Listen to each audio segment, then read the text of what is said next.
Eh bien oui, Demet, on l'espère. En tous les cas, le public vient. Alors il pleuvait il y a quelques instants, la pluie s'est arrêtée et donc voilà, le tapis rouge accueille les stars. Alors des stars venues évidemment du monde entier. On aura Francis Ford Coppola qui vient présenter Megalopolis, un projet gigantesque. On aura George Miller avec un nouveau Mad Max. On aura Meryl Streep ce soir qui va recevoir une palme d'or d'honneur lors de la soirée d'ouverture. Et puis il y aura George Clooney, il y aura Richard Gere, il y aura bien d'autres acteurs internationaux, mais le cinéma francophone sera bien sûr présent. On compte sur Omar Sy, membre du jury d'ailleurs, pour le représenter. Mais vous l'avez dit, Demet, c'est le film de Quentin Dupieux, le deuxième acte, qui va fouler pour la première fois donc le tapis rouge, un film d'auteur, vous l'avez dit, un film rageur sur le cinéma, sur le métier d'acteur, avec une troupe formidable. Il y a Léa Seydoux, il y a Louis Garrel, il y a Vincent Lindon, qu'on retrouvera d'ailleurs tout à l'heure à la fin de ce journal en interview. Donc c'est un film qui parle de l'intelligence artificielle qui va remplacer les acteurs. C'est un film qui parle des abus sexuels.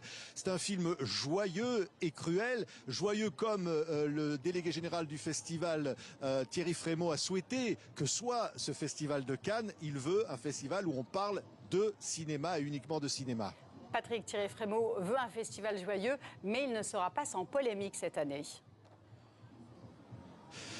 Oui, parce que vous l'avez dit, MeToo s'est invité d'ores et déjà sur le tapis rouge. Il faudra compter d'ailleurs sur Greta Gerwig, la présidente du jury qui a réalisé Barbie, pour rappeler la force de la parole des femmes.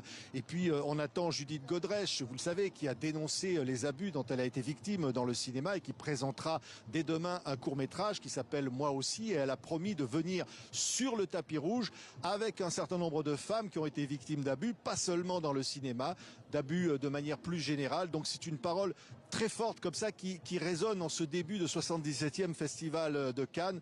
La parole des femmes encore et toujours. Patrick, il y a aussi un autre moment fort qui est très attendu avec l'arrivée de la flamme olympique. Ah oui, vous imaginez bien cette année olympique Demet, la flamme avec Tony Estanguet, le patron du CIO, la flamme qui va gravir les marches comme une star, qui va monter ces marches et ce tapis rouge du Festival de Cannes la semaine prochaine, porté par un athlète handisport. C'est un événement extrêmement important, c'est un événement qui marque l'union entre le sport et le cinéma. Il sera d'ailleurs présenté un documentaire que tout le monde attend avec beaucoup d'impatience.